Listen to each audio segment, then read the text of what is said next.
नमस्कार दर्शकों, कानून की बात कार्यक्रम में आप सभी का बहुत बहुत स्वागत है। दर्शकों, कानून एक ऐसा माध्यम है जहां पर जुड़कर हम अपने अनसुलझे समस्याओं का समाधान हासिल कर सकते हैं। इसीलिए समय समय पर हमारे कार्यक्रम के जरिए अलग अलग क्षेत्रों में होने वाली समस्याएं और उन समस्याओं के लिए किस तरह के कानून बनाए गए हैं उस विषय पर हम आपको जानकारी देते हैं। आज के कार्यक्रम में जानकारी के तहत हमारा विषय है भू राजस्व और भूमि सुधार विनियमन 1986 यानी कि land revenue and land reform regulation 1966 in Andaman and Nicobar island. इस विषय पर अधिक जानकारी के साथ हमारे साथ है एडवोकेट विजय कुमार। विजय जी, आपका हमारे कार्यक्रम में बहुत बहुत स्वागत है। नमस्कार। तो विजय जी, आज हम LRN LLR जिसे हम लैंड रेवेन्यू और लैंड रिफॉर्म रेगुलेशन 1966 कहते हैं, इस विषय पर आपसे जानने की कोशिश करेंगे।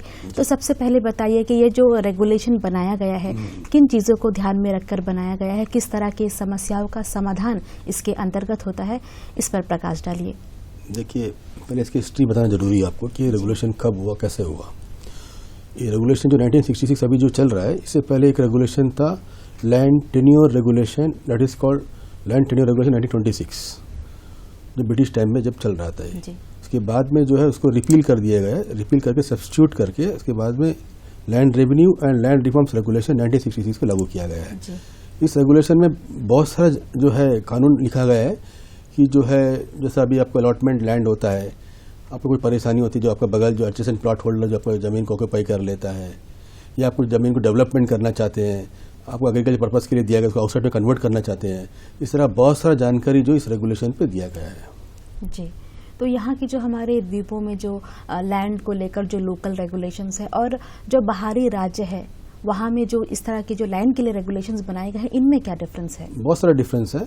जो मेनलैंड में जो लॉ होता है उनको वो जो है लैंडलॉर्ड बोल दिया जाता है, जिनका ज़मीन है उनका पूरा हक है ज़मीन पे, वो कुछ भी कर सकते हैं, वो चाहे आज बेचना तो आज ही बेच सकते हैं। बट वैसा जो हमारे अंडमान निकोबार में नहीं है।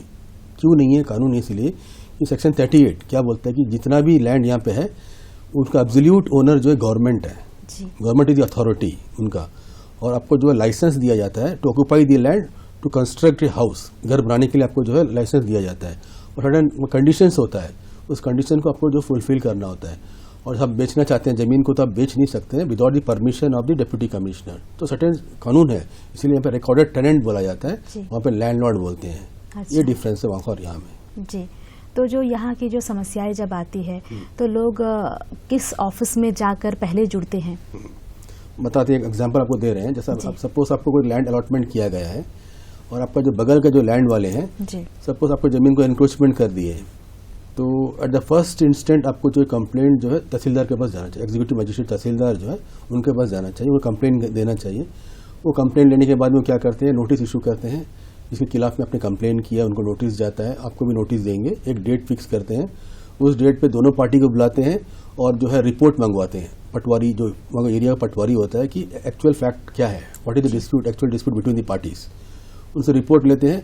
रिपोर्ट के आधार पर तहसीलदार ने हियरिंग करते हैं, हियरिंग करने के बाद में ऑर्डर पास करते हैं फर्स्ट। और कोई भी पार्टी अगर इनकेस एग्रीव्ड है तहसीलदार के ऑर्डर से तो उनके खिलाफ में अपील कर सकते हैं, before the sub divisional officer कर सकते हैं अपील। जी, तो विजय जी, जो हमारे जो लैंड रेवेन्यू और लैंड रिफॉर्म रेगुलेशन 96 के तहत तो बहुत सारे रेगुलेशंस बनाए गए हैं। बहुत सारे रेगुलेशंस, जी, तो सबसे पहले जो है रेगुलेशन 38 के बारे में आपसे हम जानना चाहेंगे। रेगुलेशन 38 ये बोलता है कि जितना भी जमीन अंडमान निकोबार आइलैंड्स में है, इसका absolute owner is government. Okay, आपका कोई राइट नहीं है, बट आपको जो दिया जाता है ऑक्यूपाई करने के लिए सर्टेन कंडीशंस। तो सेक्शन 38 जो है पावर जो गवर्नमेंट को दिया गया, ultimate power authority is the government. जी, 38 जी। और रेगुलेशन 28 के अंतर्गत किस तरह की बातें आती हैं? 28 है जो है अपील, रिव्यू, रिवीजन प्रोविजंस को जो है फॉलो करते हैं इसमें 28 में। जैसे सब आपने कोई कंप्लेंट किया है, ठीक है, केस चलता है आपका तहसीलदार के पास में, तहसीलदार कोई ऑर्डर पास करता है तो उसके खिलाफ में अपील जो SGO कर सकते हैं, सब डिविजनल ऑफिसर, और उसके अगेंस्ट में अगर सब डिविजन कोई ऑर्डर पास करते हैं उसके खिलाफ में आप जाते हैं डिप्टी कमिश्नर, सेक्रेटरी रेवेन्यू। इस तरह हायरार्ची है आपका बस। तो बेस जो है नीचे से जो है तहसीलदार से ऊपर तक जाते हैं आपको। जी, तो 28 में डिफाइन किया गया है। जी, अपनी समस्याओं के तहत इन अलग अलग जगह पर हम जोड़ और इसमें भी सर्टेन कंडीशंस भी है, लिमिटेशंस भी रखा गया है। सपोज आप अपील करते हैं तो 30 डेज लिमिटेशन आपको करना पड़ता है। जी, तो बियॉन्ड 30 डेज आप कर सकते हैं, बट डिले को कंडोन करना पड़े, डिले रीजन बताना पड़ेगा, what is the reason for the delay. जी, जी, तो विजय जी अब हम आपसे जो रेगुलेशन 84 और 85 है इस विषय पर जानना चाहेंगे। 84 ये बोलता है, सपोज अभी आपको जो लैंड दिया गया है, लैंड देने के बाद में जो है सपोज जो अलॉटी है, जिसका अलॉटमेंट दिया गया है, उसका डेथ हो जाता है, तो उनका जो लीगल हेयर्स है, तो डेथ होने के बाद में उनका नाम में म्यूटेशन होना पड़ता है। ऐसे लीगल उनका राइट बनता है, क्योंकि उनके फादर का प्रॉपर्टी है या मदर का प्रॉपर्टी जो भी है, तो उनके डेथ होने के बाद में उनको जो है फर्स्ट क्या लीगल हेयर सर्टिफिकेट निकालना पड़ता है तहसीलदार ऑफिस से। ये निकालने के बाद में वो अप्लाई करते हैं for the mutation of the land along with death certificate, ये बोल के कि जो मेरे फादर का प्रॉपर्टी है या मदर का प्रॉपर्टी था, उनका डेथ हो गया, तो we are the legal heirs, हम लोग एब्सोल्यूट राइट है, इसलिए हम लोग नाम में जो म्यूटेशन किया जाए। तो 84 में ये बोलता है। और सेकंड थिंग और एक बात है, सपोज सेल डीड होता है, कोई प्रॉपर्टी का सेल डीड होता है या गिफ्ट होता है या मॉर्गेज होता है, कोई भी तरह का राइट क्रिएट होता है प्रॉपर्टी में, उसको जब हो जाता है राइट क्रिएट होने के बाद में उस डीड को रख के हम तहसीलदार को अप्लाई करते हैं कि हमने इसको प्रॉपर्टी को परचेज किया है, तो ये हमारे नाम से म्यूटेशन किया जाए। तो ये बोलता है। अच्छा, तो विजय जी जब लैंड के जब बांटा जाता है बच्चों में, उस समय क्या है लैंड जो करेक्शन होता है, करेक्शन भी कुछ हालातों में किए जाते हैं, तो ये किस रेगुलेशन के अंतर्गत आती है? ये रेगुलेशन 87 ये 87 रेगुलेशन जो है डिप्टी कमिश्नर को पावर दिया गया है, जो क्लरिकल एरर है, मतलब बाकी कोई एरर नहीं। अच्छा। जैसे हो गया arithmetical error, clerical error, different error होता है। जब आपका नाम है, सपोज हमारा नाम विजय कुमार है, विजय का जब मेरा नाम अजय कुमार लिखा गया है, अच्छा, तो अल्फाबेटिकल मिस्टेक वहाँ पे है, तो इसके लिए हम क्या करें, डिप्टी कमिश्नर को एप्लीकेशन देंगे कि जो क्लरिकल एरर है इसको रेक्टिफाई किया जाए। तो डिप्टी कमिश्नर क्या करता है, इसको नोटिस जब पिटीशन को लेने के बाद में जो है पेपर पब्लिकेशन करते हैं, क्लेम्स एंड ऑब्जेक्शन, के बाद में एक डेट देते हैं, डेट के बाद में पार्टी को बुला के करेक्शन किया जाता है। जी, तो विजय जी आपने हमें रेगुलेशन 85, 86, 87, 38 के बारे में बताया। इसके अलावा इसके अंतर्गत जो रेगुलेशन 1966 जो बनाए गए हैं, लैंड रिफॉर्म रेगुलेशन जो है, और कितने इम्पोर्टेंट रेगुलेशंस है इस बारे में आपसे जानना चाहेंगे। जैसा बता रहे हैं आपको, जो 104 रेगुलेशन 104 ये क्या बोलता है, बोलने सपोज कोई ऑब्स्टेकल्स होता है, सपोज कोई जो लैंड जिसको अलॉटमेंट किया गया है, कोई फुटपाथ को जो है ऑक्यूपाई कर लेता है, या कोई मतलब जो है ड्रेनेज होता है, अच्छा, उसको ऑक्यूपाई कर लेता है, कोई ऑब्स्टेकल्स जो क्रिएट करते हैं उसको रिमूव करने के लिए आप जो है तहसीलदार को कंप्लेंट दे सकते हैं। तहसीलदार जो उस कंप्लेंट के बेसिस में इंक्वायरी करके ऑब्स्टेकल को रिमूव कर सकता है। अच्छा, तो 87 क्लियरली ये बात बताता है रेगुलेशन 87। जी, और भी कुछ रेगुलेशंस जो है जहां पर जुड़कर लोग जो अपने लैंड की समस्याएं, अभी जिस तरह से आपने ड्रेनेज के बारे में बताया है, और सड़क जो होती है, और कई तरह की परेशानियां होती है जब हम घर बनाते हैं, तो हमारे आसपास में कुछ नेबर्स होते हैं, कुछ ऑक्यूपेशन हमारा हो जाता है लैंड का, तो ऐसे समय में किस तरह के रेगुलेशन के अंतर्गत हम जा सकते हैं? वो होता है 161 रेगुलेशन 161 है जी। 161 ये बोलता है कि कोई भी आपका लैंड को जो ऑक्यूपाई कर लेता है इलीगली एडजेसेंट प्लॉट होल्डर, तो आप कंप्लेंट कर सकते हैं तहसीलदार को कि इन्होंने मेरी जमीन को जो है ऑक्यूपाई कर लिया, इलीगली एनक्रोच कर लिया है जी। लेकिन सर्टेन कंडीशंस हैं, विद इन 2 years अगर करते हैं तो तहसीलदार को पावर है जी, उस पर इंक्वायरी करके जो है एनक्रोचर को हटाने का पावर तहसीलदार को है। लेकिन if it is beyond 2 years तो तहसीलदार कोई पावर नहीं है। ऐसी जगह पे तहसीलदार जो है आपको सिविल कोर्ट में जाके केस फाइल करना पड़ता है for the removal of the encroachment. But एक ही कंडीशन में बताएंगे 2 years लिमिटेशन के अंदर करना चाहिए आपको। अच्छा, इसमें टाइम लिमिटेशन कन्फाइंड पक्का एकदम जी। तो विजय जी जो फैमिली में जो लैंड को लेके जो डिस्प्यूट्स होते हैं, जो भाई बहन होते हैं, तो ऐसे में जब डिस्प्यूट्स होते हैं तो उस समय क्या किया जाए?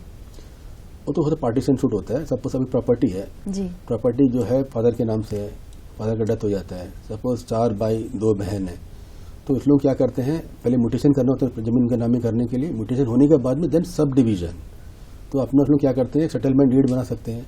फैमिली सेटलमेंट डीड होता है, उसमें किसका कितना कितना शेयर होता है, रजिस्ट्रेशन करने के बाद में उसका बेसिस में आप अप्लाई करेंगे डिप्टी कमिश्नर या सब डिवीजन ऑफिसर को कि इसका बेसिस में ये प्रॉपर्टी को सब डिवाइड किया जाए, तो सब डिवीजन कर सकता है। लेकिन इसमें यहाँ भी कंडीशन है, सपोज जो साथ वाले जो लीगल हेयर्स है, किसी कोई ऑब्जेक्शन है, वो जो करने नहीं चाहते हैं, तो वो सब डिवीजन नहीं कर सकते हैं। अच्छा। डीसी और सब एसडीओ नहीं कर सकते हैं, तो आपको सिविल कोर्ट को अप्रोच करना पड़ता है, पार्टीशन सूट फाइल करके पार्टीशन के लिए आपको फाइल करना पड़ता है, तो सिविल कोर्ट जो आपको पार्टीशन करके देते हैं। अच्छा, तो विजय जी जो 146 और 147 जो रेगुलेशन है, इसके अंतर्गत किस तरह की बातें आती है?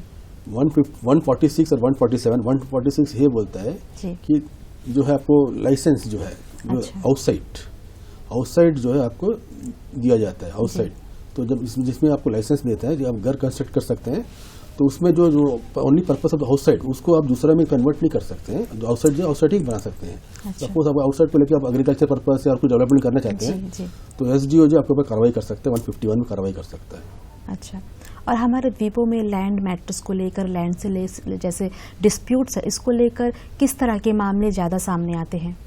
मैक्सिमम जो आते हैं एनक्रोचर्स को लेके आते हैं। एनक्रोचर्स जो भी जमीन जो है गवर्नमेंट रेवेन्यू लैंड होता है, जो मतलब वेकेंट पड़ा होता है, कोई एनक्रोच कर लेते हैं, तो ऐसा लैंड पर जो तहसीलदार को पावर है 202 में पावर है, उनको इमीडिएटली जो इजेक्टमेंट करने की पावर तहसीलदार को है।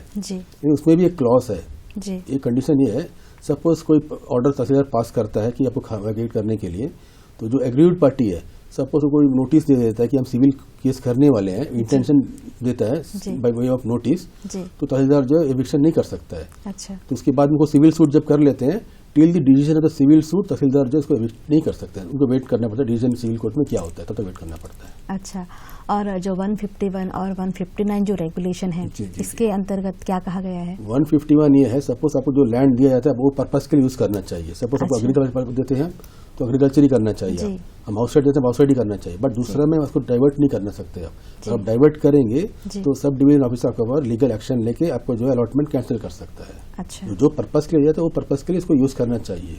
जी। और ये रेगुलेशन 151 जो SDO को पावर दिया गया है, आपके ऊपर लीगल एक्शन लेने के लिए पावर दिया गया है। जी। और अगर सर कोई वैलिड रीजन है कि हम जो लैंड लिए हैं उसमें जो पर्पस से हमने लिया है वो हम नहीं कर पा रहे हैं और कुछ कारणवश हमें कुछ और करना पड़ता है या करना हम चाहते हैं, तो ऐसे में हमें किस तरह के कदम उठाने चाहिए? जैसे आपको एग्रीकल्चर लैंड दिया गया है, उसको आप जो है हाउस साइट में कन्वर्ट करना चाहते हैं, घर बनाना चाहते हैं, तो आपको जो है उसको डाइवर्शन के लिए एप्लीकेशन SDO देना पड़ता है।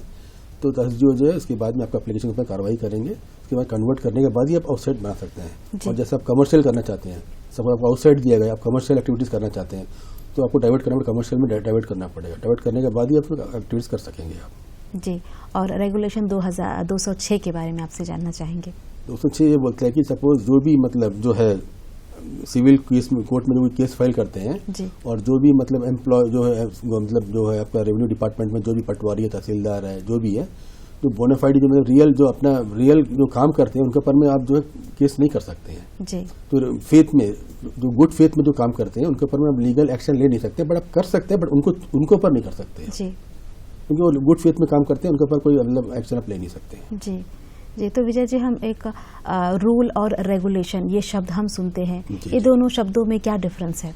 रेगुलेशंस जो बोलता है कि आपको क्या क्या काम होता है रेगुलेशन में, और rules procedures to be followed. जैसा होता है अभी बताया आपको आउटसाइड से जब आपको जो करना होता है कमर्शियल करना होता है, तो कमर्शियल करने के लिए क्या क्या रूल्स है वो जो आपको बताया गया है second part of the regulation. There are two parts of the regulation, one is the regulation and जो सेकंड पार्ट है दैट इज कॉल्ड रूल्स। ये रूल्स में आपको प्रोसीजर बताया गया है, आपको फर्स्ट कहाँ अप्रोच करना चाहिए, किस तरह का एप्लीकेशन देना चाहिए, क्या क्या करना चाहिए, क्या क्या डॉक्यूमेंट्स उसमें एनक्लोज करना चाहिए, ये सब जो आपको रूल्स बताता है। जी, तो विजय जी, किस तरह के सिचुएशन होते हैं जो लोग जो है सिविल कोर्ट से जुड़ते हैं या फिर हाई कोर्ट से जुड़ते हैं? जैसा हम बता रहे हैं आपको, जो है अभी आपने बताया ना 161 रेगुलेशन 161 है, तो तहसीलदार को पावर दिया गया है, अगर विद इन 2 years के अंदर में इजेक्टमेंट का पावर उनको दिया गया। जो भी ऑक्यूपायर है, जो भी एनक्रोचमेंट है किया गया है, उनको हटाने का पावर तहसीलदार को दिया है, और कुछ सर्टेन कंडीशंस उसमें दिया गया है कि क्या क्या करना चाहिए। सपोज तहसीलदार जो उसको रूल्स को फॉलो नहीं करते हैं, तो उस वक्त जो पार्टी एग्रीड पार्टी है वो डायरेक्टली हाई कोर्ट जाकर रेट फाइल कर सकते हैं अगेंस्ट दी तहसीलदार, हाँ, कि इन्होंने ये रूल्स था ये फॉलो नहीं किया गया है। तो ऐसा स्थिति में जो है हाई कोर्ट जो ऑर्डर को कैंसिल कर देता है, तो दोबारा रिमांड भी कर सकते, दोबारा हियरिंग कीजिए, आपने फॉलो नहीं किया दोबारा से हियरिंग कीजिए, या ऑर्डर को कैंसिल भी कर देता है, हाई कोर्ट को पावर देने का। और किसी कारण से कोई व्यक्ति है जिसे लैंड से लेकर रिलेटेड प्रॉब्लम है, जो उसे सुलझाना है और उसे देरी हो जाती है, तो इस ऐसे कुछ टाइम शेड्यूल है क्या कि उसके वो टाइम के अंदर ही हमें जाकर अपनी समस्या का समाधान ढूंढना पड़ता है, या फिर आगे उसके बाद अगर हम जाते हैं टाइम स्पैन के बाद अगर हम उसका समाधान पूछे या हम कानून की मदद ले तो हमें वो मदद नहीं मिल पाएगी, ऐसा कुछ है? ऐसा देखा, हर चीज का लिमिटेशन रखा गया है रेगुलेशन में जी। अब बियॉन्ड जो है लिमिटेशन आप कर सकते हैं, लेकिन आपको बताना पड़ेगा क्या रीजन था, आप क्यों नहीं कर पाए, व्हाट इज द रीजन, ठीक है ना। जैसे 161 आपको बताया था, 161 जो है स्ट्रिक्टली हमें कोई लिमिटेशन नहीं है, और 2 इयर्स के अंदर है तो तहसीलदार करेंगे, तो नहीं करेंगे। जी। जैसे अपील होगी, आपका रिव्यू हो गया, इसमें सब जो है 30 डेज टाइम दिया गया है। लेकिन 30 डेज में नहीं कर पाते हैं तो जब मेडिकल कोई रीजन था आप नहीं कर पाए, तो मेडिकल सर्टिफिकेट आप दे देते हैं कि रीजन था अपील नहीं कर पाए, तो आप कंटिन्यूएशन ऑफ डिले के लिए फाइल कर सकते हैं। और कोर्ट जो देखता है कि अब रियल इशू, जो रियली आप जो है प्रॉब्लम था, प्रिवेंटेड फ्रॉम रियल इशू, तो कोर्ट क्या करता है, डिले को कंडोन करके इसके बाद मेरिट में हियरिंग करता है। जी। ये तो विजय जी आपने अभी इतने सारे रेगुलेशंस के बारे में हमें बताया, रूल्स के बारे में बताया, तो किस स्थिति में एक वकील या आप लोगों का इन्वॉल्वमेंट शुरू होता है, इस बारे में बताइए। देखिए, जो ग्राउंड लेवल जो बोलते तहसीलदार जी वहाँ से होता है जी, तो वहाँ में भी जो है अगर कोई पार्टी चाहते हो एंगेज कर सकते हैं लॉयर को, क्योंकि उनको तो मालूम नहीं है इनके बारे में, कानून के बारे में इतनी जानकारी नहीं है जी, तो उनका हेल्प ले सकते हैं। और ऐसा भी स्थिति है जहाँ पे जैसा कोर्ट में भी कोई केस फाइल करना था वो ले सकते हैं। पुअर जो लिटिगेंट है, जो पुअर है, जिनके पास अगर पैसा नहीं है, कोई लॉयर को एंगेज नहीं कर सकते हैं, उनके लिए गवर्नमेंट भी जो है लॉयर देते हैं। गवर्नमेंट तरफ से लॉयर देते हैं, उनको आप एंगेज कर सकते हैं। तो उनका भी जो भी चार्जेस है वो गवर्नमेंट पे करते हैं। लॉयर को एक लिस्ट ऑफ जो है पैनल बनाया गया है, कोर्ट पे है, जो गवर्नमेंट को जो अपॉइंटमेंट किया गया है लॉयर्स को, तो जो है इस तरह पुअर लिटिगेंट को सपोर्ट करते हैं। उसको फाइनेंशियली जो वेरी पुअर है, जिनके पास पैसे नहीं है, जो लॉयर को एंगेज नहीं कर सकते हैं, तो ऐसा हेल्प जो है उनसे ले सकते हैं। जी जी, कोर्ट में अप्रोच करके ले सकते हैं। जी, तो फिर जो व्यक्ति है जो अफोर्ड नहीं कर पा रहे हैं, उन्हें कानून जो गवर्नमेंट जो उन्हें सहायता प्रदान करता है, तो कहाँ जाकर वे जुड़े जिनसे उन्हें पता चले कि अगर उन्हें लॉयर चाहते हैं तो जो सरकार जो है उन्हें एक लॉयर उपलब्ध कराएगी। लीगल हेड जो है इनका है, लीगल हेड है, जो वहाँ पे जाके इनको इंक्वायरी करना पड़ता है कि बताना पड़ता है कि मेरा ये प्रॉब्लम्स है, हम जो है लॉयर को एंगेज नहीं कर सकते, मुझे लीगल एड चाहिए, एक लॉयर का जो है हेल्प चाहिए मुझे, तो गवर्नमेंट प्रोवाइड करता है, लॉयर उनको प्रोवाइड करता है। जी जी। तो विजय जी, जो लैंड को लेकर जो प्रॉपर्टी के जो इश्यूज है वो आम बात है, जो हम अपने आसपास अपने घरों में भी देखते हैं। जो पेरेंट्स की जो प्रॉपर्टीज होती है, जो भाइयों में डिस्प्यूट्स होता है, बच्चों में डिस्प्यूट्स होता है, इस तरह के जब केसेस जो आपके पास आते हैं, इसे सुलझाने में कितना वक्त लगता है?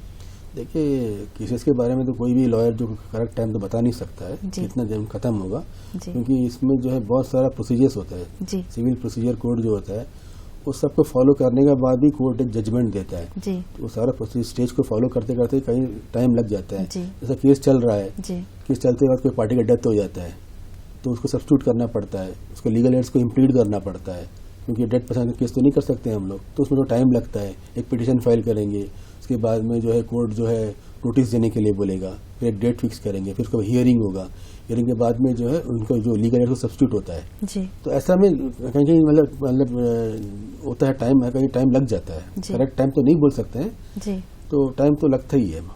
सिविल सूट जल्दी खत्म नहीं होता, सिविल सूट टाइम लगता है जी। तो विजय जी, जो land revenue and land reform regulation जो 1966 है, इसमें जो है जितना भी आपने बताया कि जो लैंड रिलेटेड मुद्दे हैं उनसे जुड़ी बातें हैं, तो जो रेवेन्यू डिपार्टमेंट और आप लोगों का सहयोग कैसा रहता है, किस तरह से आप मिल के काम करते हैं? देखिए, इसमें तो सहयोग तो होना ही चाहिए, क्योंकि जैसा भी हम लॉयर है जी, तो लॉयर को जब कोई क्लाइंट एंगेज करता है कोई केस के लिए तहसीलदार ऑफिस में जी, तो तहसीलदार के पास हम केस करते हैं हम तो हमको चाहिए कि वो रियल रिपोर्ट क्या है, पटवारी का रिपोर्ट क्या है, पटवारी ने क्या रिपोर्ट दिया है, उसके आधार पर ही हमारा केस आगे बढ़ेगा जी। तो हम उनसे हेल्प लेते हैं, देखो आपने क्या रिपोर्ट दिया है, इसमें रिपोर्ट में किसका मेरा फेवरेबल है या हमारा क्लाइंट का अगेंस्ट में है, तो ये सब जानकारी लेते हैं उनसे हम। तो उनका सहयोग तो बहुत जरूरी है, उनके बिना तो हम केस नहीं कर सकते हैं, उनका बहुत हेल्प है जी जी। तो विजय जी, हम एक अपील शब्द सुनते हैं जब भी हम कानून के बारे में बात करते हैं, तो अपील एक शब्द सुनते हैं, उसे अपने शब्दों में हमें समझाएं। अपील ये होता है, जो सपोज आपने कोई कंप्लेंट किया है तहसीलदार के पास में, तहसीलदार जो इंक्वायरी करते हैं इसके ऊपर में, इंक्वायरी करने के बाद में पार्टी को जो है बुलाते हैं, हियरिंग होता है, फिर तहसीलदार ऑर्डर पास करते हैं। तो सपोज कोई पार्टी जो ऑर्डर से मतलब सहमत नहीं है जी, वो अपील करना चाहते हैं, तो उसके ऊपर जो अथॉरिटी है, सब डिविजनल ऑफिसर, इनको अपील करते हैं, उसी को अपील बोलते हैं। अपील में जो भी पॉइंट्स क्या होता है कि तहसीलदार ने क्या गलत किया है, कानून ये बोलता है तहसीलदार ने ये जगह गलत किया है, कानून ये बोलता है तहसीलदार ने ऐसा किया है, तो ये सब पॉइंट्स डालकर अपील करते हैं एसडीओ के पास जी। तो एसडीओ इसकी हियरिंग करते हैं और एसडीओ को लगता है कि आपका बात सही है, तहसीलदार का ऑर्डर को कैंसिल कर देते हैं जी। ये अपील है जी। जो हियरिंग्स होती है वो पहली हियरिंग्स में ये सुलझ जाती है, फिर या कुछ ज्यादा हियरिंग्स 2 या 3 हियरिंग्स जो होती है? पहली हियरिंग सुलझती नहीं है ये जी। जब फर्स्ट आप कंप्लेंट देते हैं, कंप्लेंट के बाद में जो है तहसीलदार जो है फर्स्ट जो है रिपोर्ट लेते हैं, ground reality, what is the real dispute between the parties. तो रिपोर्ट जो पटवारी सबमिट करते हैं। पटवारी का रिपोर्ट लेने के बाद में तहसीलदार नोटिस इशू करते हैं पार्टी को और अपोजिट पार्टी को। दोनों नोटिस जाता है, फिर एक डेट फिक्स करते हैं, डेट में दोनों पार्टी को बुलाते हैं। बुलाने के बाद उनका इशूज क्या हियरिंग करते हैं और रिपोर्ट क्या देखते हैं, और इनका बात और रिपोर्ट किसका तरफ जा रहा है। तो जैसा रिपोर्ट है तो उसका तरफ में ऑर्डर पास करते हैं, जिसका फेवर में रिपोर्ट है वैसा ही होता है जी। और सपोज कोई पार्टी जब रिपोर्ट से मतलब सहमत नहीं है तो जो है वो ऑब्जेक्शन दे सकते हैं कि ये रिपोर्ट ऐसा नहीं है, गलत रिपोर्ट है ये, अब फ्रेश रिपोर्ट कॉल फॉर कीजिए, ये गलत रिपोर्ट दिया, तो अब और किसी को ऊपर जो पटवारी से ऊपर आ रही है उनको बोलिए कि रिपोर्ट लेने के लिए, ऐसा भी होता है जी। तो कोई पार्टी अगर इस हियरिंग से सहमत नहीं है, वो आगे किस तरह के कदम उठा सकता है? वही हम बताया, जब सहमत नहीं है जी, तो अगर वो जो है इसके ऊपर में जो अपील कर सकते हैं जी, ठीक, रिव्यू कर सकते हैं। जो सपोज कोई अथॉरिटी ऑर्डर पास कर दिया है तो वही अथॉरिटी के पास में अगेन एक फाइल लेकर रिव्यू डाल सकते हैं कि दोबारा पूर्ण विचार किया जाए, आपने जो ऑर्डर पास किया गलत है, कि कानून ए बोलता है बट आपने उसको कंसीडर नहीं किया, बिना कंसीडर करके आपने ऑर्डर पास कर दिया है, तो इसीलिए आप उसको रिव्यू करें, बट उसका भी सर्टेन लिमिटेशन होता है, उसके अंदर में करना पड़ता है आपको जी। तो विजय जी, जब हम ज़मीन जायदाद की बात करते हैं तो अलग अलग तरह की बातें हम शुरू से हम सुनते आ रहे हैं कि जो लैंड है या जो प्रॉपर्टीज़ है वो बेटों को दिया जाना चाहिए, और आज हम ये भी सुनते हैं कि बेटियों को भी समान अधिकार प्रॉपर्टी में मिलना चाहिए। तो इस जो प्रॉपर्टी जो रेगुलेशंस है इसके अंदर किस तरह की बातें दी गई हैं? जो बंटवारा होता है तो किस तरह की बातें हैं इसके लिए? देखिए, जो कानून जो है बंटवारे के बारे में कानून यही बोलता है जी कि मतलब बेटा बेटी सबको इक्वल शेयर होना चाहिए जी। और पर्टिकुलरली हमारे रेगुलेशन में ऐसा कुछ डिफाइन नहीं किया गया है कि मतलब किस तरह से बंटवारा होना चाहिए। सिंपली इसमें बोला गया कि ऐसे लीगल है, आपका राइट है, इक्वल राइट है आपका, चाहे वो बेटा हो चाहे बेटी हो, कोई भी हो, आप लोगों का उस प्रॉपर्टी पे इक्वल राइट है। ये नहीं कि सिर्फ बेटा का राइट है या बेटी का राइट है, वो डिफाइन नहीं किया गया है, बट वो सब तो आपको जो है as per the personal law में हुआ है। जैसे Hindu law, personal law Hindu हो गया, देन मोहम्मदन लॉ हो गया, उसमें जो है प्रॉपर्टी को किसको कितना शेयर मिलना चाहिए वो सब उसमें पर्सनल लॉ में बोला गया, बट इसमें ऐसा कुछ बोला नहीं गया। इसमें इसमें इतनी बोला है सबका राइट है, दैट्स ऑल, इक्वल राइट सभी का है जी। और अगर ये जो राइट्स जो है कोई घर की बेटी जो है उसे ये राइट्स नहीं मिलता और वो चाहती है कि मुझे बराबर हिस्सेदारी दिया जाए, तो ऐसे में वो क्या कर सकती हैं? सपोज उसको हिस्सा नहीं मिला है, जब उसका राइट है जी, तो सपोज को मालूम होता है कि जो उनका बिना कंसेंट का जी कुछ भाई या बहन जो भी है मतलब जी अपना नाम में जो है प्रॉपर्टी ट्रांसफर कर दिया है, तो दो ऑप्शन के पास है। एक तो इमीडिएटली तहसीलदार को अप्रोच करके बोल सकते हैं कि हमने कोई नोटिस दिया नहीं गया है, जबकि मेरा राइट था, जबकि उन्होंने ये बात को छुपा के अपने नाम में कर दिया है, जबकि उनका लीगल है, मैं भी हूँ, मेरा भी राइट है, पहला चीज। और सपोज अगर वहाँ नहीं तो सिविल कोर्ट में अप्रोच कर सकते हैं कि जो है प्रॉपर्टी फादर का था तो मेरा भी इसमें राइट है, तो उन्होंने मेरे को राइट नहीं दिया है, इसलिए इसको एक सूट फाइल करके आप डिक्लेरेशन ऑफ टाइटल पूछ सकते हैं जी।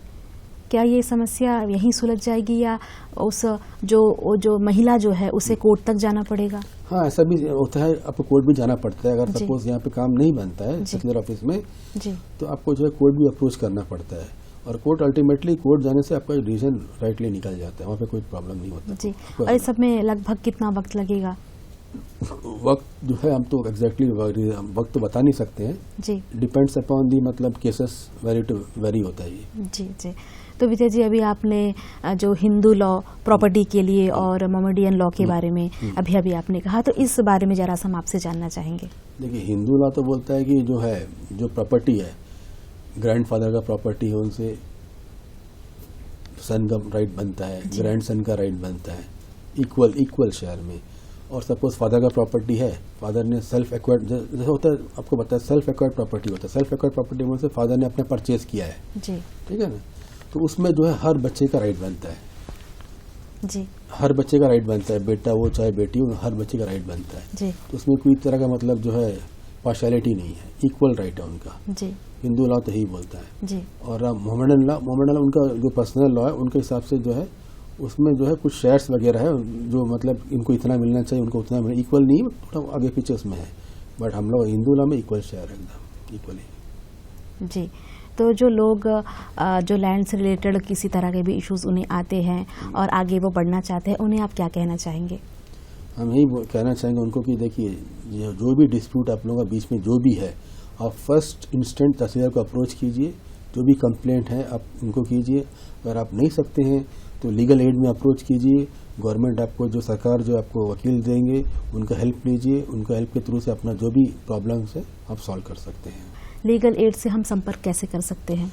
इनका जो है लीगल एड का अपना ऑफिस यहाँ पे है, सेक्रेटरीट में भी ऑफिस है जी। ठीक, वहाँ जाके आप जो है उनको अप्रोच कर सकते हैं, उनको बोल सकते हैं इस तरह जो है हम बिलो पॉवर्टी लाइन है जी। या मेरे पास फाइनेंशियली हम जो है रिस्ट्रिक्शंस है मेरे पास, हम जो है इतना लॉयर को एंगेज करके पेमेंट नहीं कर पाएंगे जी। तो उनको बोल के जो है आप उनके द्वारा आप जो है कर सकते हैं। उनका अलग सेल भी है, कर सकते हैं। और एक लिस्ट भी बना के रखें, जो लॉयर्स हैं जो लीगल हेड में उनको जो एक लिस्ट है तो वहाँ से जो है वो रेफर करते हैं, लॉयर को एक लेटर आता है, फिर लॉयर जो है वो केस को टेकअप करते हैं, टेकअप करके जो है केस को आगे बढ़ाते हैं। जी। तो विजय जी, अभी आपने जैसा कि कहा कि बिलो पॉवर्टी लाइन वाले भी इनसे जुड़ सकते हैं, तो जुड़ने के लिए कोई डॉक्यूमेंट की जरूरत तो जरूर पड़ेगी जी। तो किस तरह के डॉक्यूमेंट रहेंगे हमारे दर्शकों को बताएं। जैसे आपका जो है राशन कार्ड हो गया, जैसे हो गया जो बीपीएल होता है, ईपीएल होता है, तो बीपीएल में that is below poverty line आप है तो वो अच्छा मतलब जो ग्राउंड है आपको जो है लीगल एड से हेल्प लेने के लिए, क्योंकि वो क्लियर कट आपको ये प्रूव करता है कि आपको फाइनेंशियली आप जो है साउंड नहीं है, आपके पास कोई तरह का फाइनेंशियली आपके पास मतलब हेल्प नहीं है आपके पास। तो ऐसी स्थिति में आप जो अप्रोच कर सकते हैं जी। ऐसे लोग जो है लीगल एड प्राप्त कर सकते हैं जी। तो विजय जी, हमारे कार्यक्रम का वक्त हो चला है। हम चाहेंगे कि जो हमारे दर्शक हमें इस वक्त देख रहे हैं उसे आप जो हमारा जो land revenue and land reform regulation 96 जो है इसके बारे में इनसे अगर वो जुड़ना चाहते हैं तो उन्हें आप अपनी तरफ से क्या संदेश देना चाहेंगे? हम यही संदेश देंगे, देखिए कुछ भी कंप्लेंट आपका है, कोई भी ग्रीवेंस है, लेट मत कीजिए, आप तुरंत अप्रोच कीजिए। आप लेट करेंगे तो आपका जो है केस थोड़ा वीक होगा जी। और सडन जो कानून जो है लिमिटेशन रखा गया है, इसीलिए एट द फर्स्ट इंस्टेंट आप तहसीलदार को अप्रोच कीजिए और इमीडिएटली कीजिए, डिले मत कीजिए। ये हमारा संदेश है इनके लिए जी। तो विजय जी, आज आप कार्यक्रम में आए और land revenue and land reform regulation 96 के विषय पर इतनी अच्छी जानकारी दी, उसके लिए आपका बहुत बहुत धन्यवाद। तो दर्शकों, ये थी बातें भू राजस्व और भूमि सुधार विनियमन 1966 के विषय में। हमें आशा है कि आज का जो विषय है बहुत ही लाभदायक आपके लिए रहेगा। अपने अगले अंक में फिर होगी आपसे मुलाकात। अब दीजिए हमें अनुमति। नमस्कार।